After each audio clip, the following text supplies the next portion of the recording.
kami magkatabi ni Kitty.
Our Boracay vacation begins. Please like and subscribe.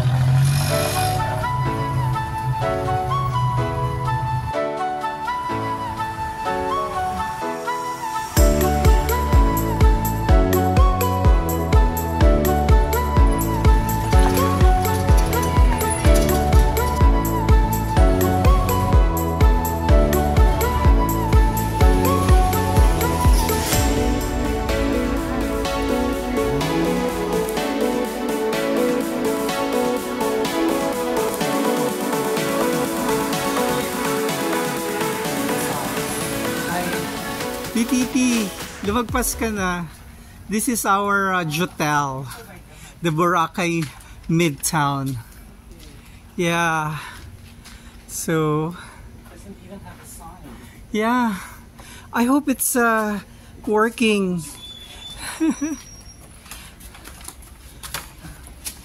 Hello. Oh my God. Where are the people? Ayo! Pero gumagana naman yung kanilang ref. So I suppose may client sila. Hello, may reservation kami. Na-shock ka ba? TTT. So itong check-in natin, gawin na rin nating instant room tour. Yeah, that's our room. Are you okay? Well, it's 1,200. At least may dalawang ano yan, password. Thank you. Malakas ba tong aircon? Lalamig ba to? Natanong ko yung aircon kasi meron kaming natirahan dito sa Boracay. Buti na lang malamig yung area niya, malaki yung bintana.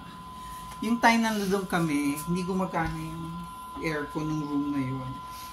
So, papaayos. Sabi niya kung lilipat ba daw ako ng ibang room. Sabi ko, no. I like the room kasi corner siya, may view siya ng dagat. So, tapos maginaw naman dun sa area na yun kasi heavily mapuno. Hindi polluted. So, I didn't mind. Turn aircon before leaving. Yan. Ang luma-luma na, no? But, I don't mind.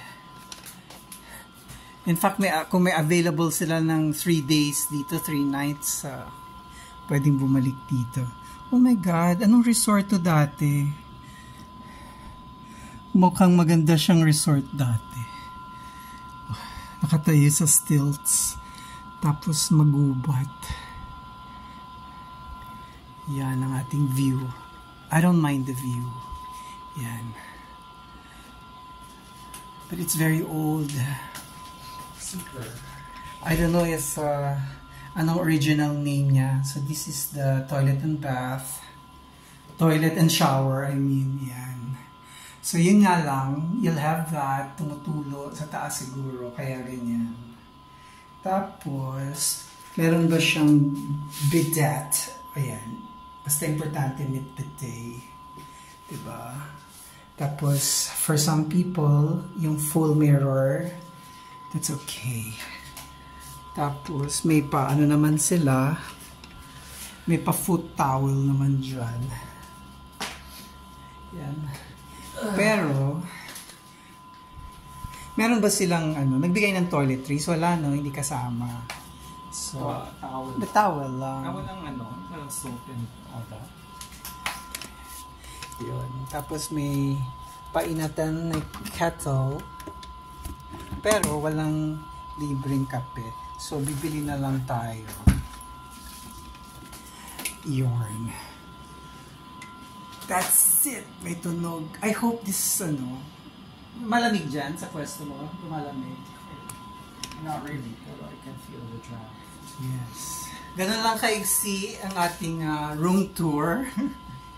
There's not much of a room. There's not much to show. Yan. Please come here kung may budget kayo. Nakuha lang namin ito ng 1,3 something. Yan.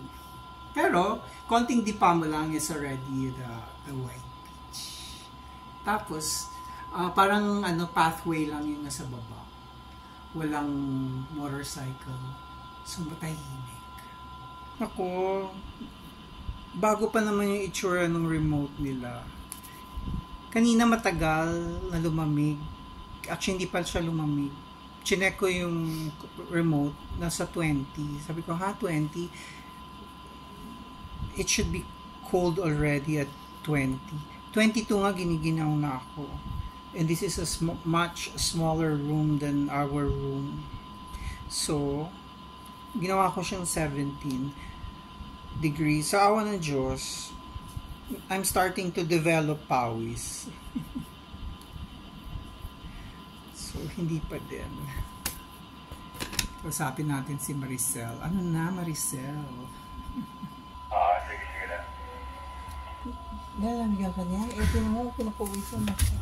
Hindi yan malamig. May konting lamig lalabas. Basta iset lang ng ano yan ng 20. Gawin mong 21 na lang, 21 na para hindi mag-iit. Kasi nag-i-yellow yung taas na yun eh. 21 na lang ha. Okay na ba? Oo, naka-21 na, 21. Nakaset na sir sa bed. Tingnan natin. Kaso lang paano natin Lalabas lalamig? pa kayo sir? Oo, kasi habulin natin yung sunset, no? Meron na lumalabas sir? Nalamig ka sir. Meron na.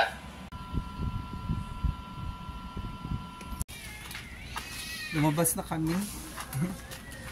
Ayusin na lang nila. Sabi nung si Marisa, lalabas pa kayo? Oo, lalabas kami, no? Sayang yung sunset.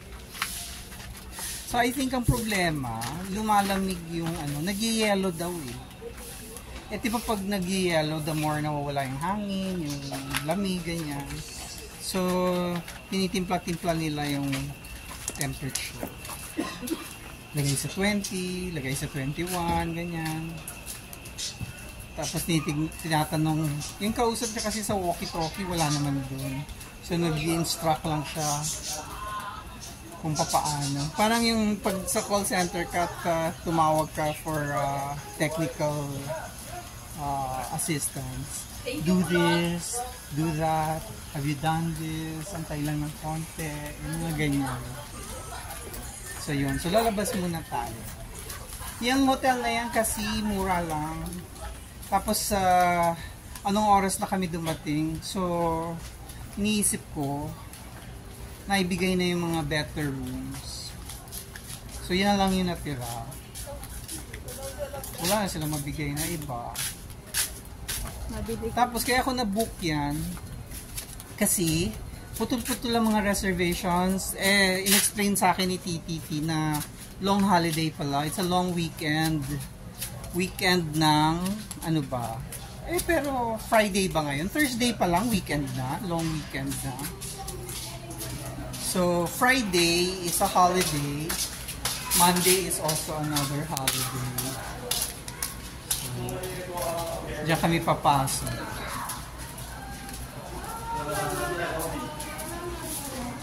May kakaibang amoy. Yung first time nating dumaan dito, hindi naman mapanghit, di ba?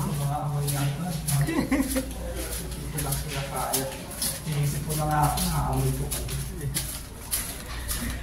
Kasi dun, kaya nagreklamo si TPP sa mga mabahong amoy. Dun sa airplane kanina, may ano, majontot yung airplane kasi may jumebs. Ewan ko anong nangyari sa jumebs. Tapos yung airplane namin, sabi ng pilot, we have arrived 35 minutes early ba? And we are pleased to inform you that we have just landed 35 minutes ahead of our schedule. The local time now, it's 45 minutes past the hour of 2 in the afternoon. Eh, yung alis namin sa Manila was just right smack on time, diba? So sabi ko, kasi they have a deep cleaning to do.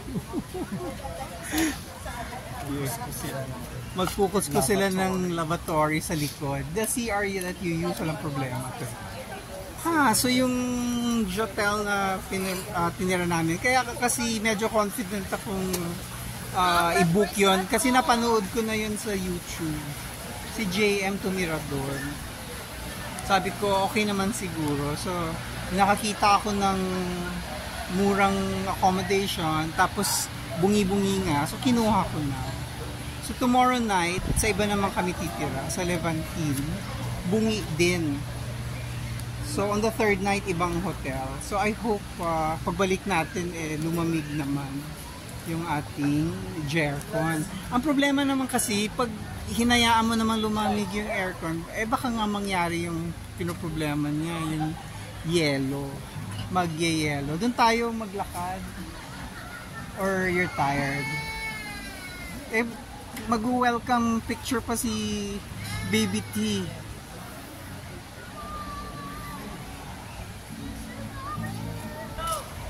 Tinangay na ni Karina PH yung lahat ng sand.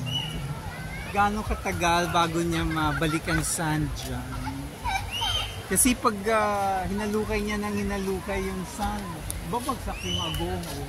Babagsak itong coconut. Yung doon malapit kay Heart Evangelista, bumagsak na yung mga coconuts doon. Pinabubulok na lang para madaling tanggalin later on. So it's our first afternoon in Bora. Ang daming tao dun sa bandang Station 2, kumpulan. Pero kasi medyo optical illusion yan. Hindi naman nagtutumpukan ng mga tao. Kasi nga mga 4 to 5 kilometers yung haba na to. Siyempre, yung parang yun sa Makati, diba? Pag titignan mo yung building, parang tumpok-tumpok. Pero actually, magkakalayo yung ibang area. Akala mo Makati pa rin, pero hindi na pala siya Makati. Tapos pag sasakay ka ng LRT, diba? Hindi naman puro buildings ang madadaanan. So, yan si TTT. At ang kanyang toy na T-Rex. I hope magka-sunset, pero maulap dun sa dulo. Nalukay talaga ni Karina PH yung buhangin. Tapos, itong area na to, yung sa past visits namin, wala namang depressions na ganyan. Ang worry ko dito, pag bagong naglo-low tide pa lang, may parang puddles dito. Para kang you're sick uli. Yeah. Boracay is not for you. I get sick here. Airport pa lang na you get sick. May cold ako. Namumula ang mukha mo. Ang ilong mo. I'll just sleep it off. Wala man tayong aircon. Ayan. The white uniform. Maraming ganyan dito sa Boracay. Ang white uniform. Lala mga family or friends nagsusuot. Ako talagang nilagyan nila ng sandbags. Otherwise, talagang buhukayin na ni Karina PH. So, hindi ko alam kung itong piece of column or beam na to, saan ba nila kinuha ito? I think nilagay nila dyan to prevent the water to erode more sand back to the sea. Real coffee na pala to. Mas malapit tayo sa Real Coffee.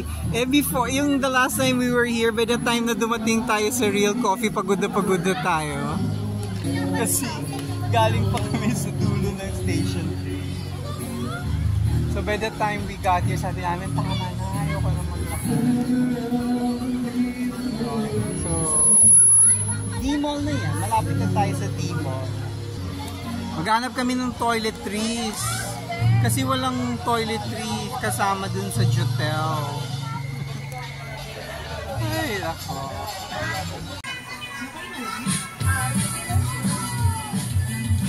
Duwa ka Coke.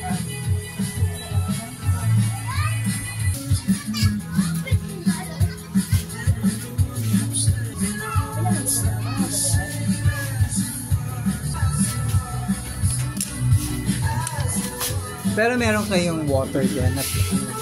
Bottled water kasi yung service water namin, tap water. Okay lang yung tap water.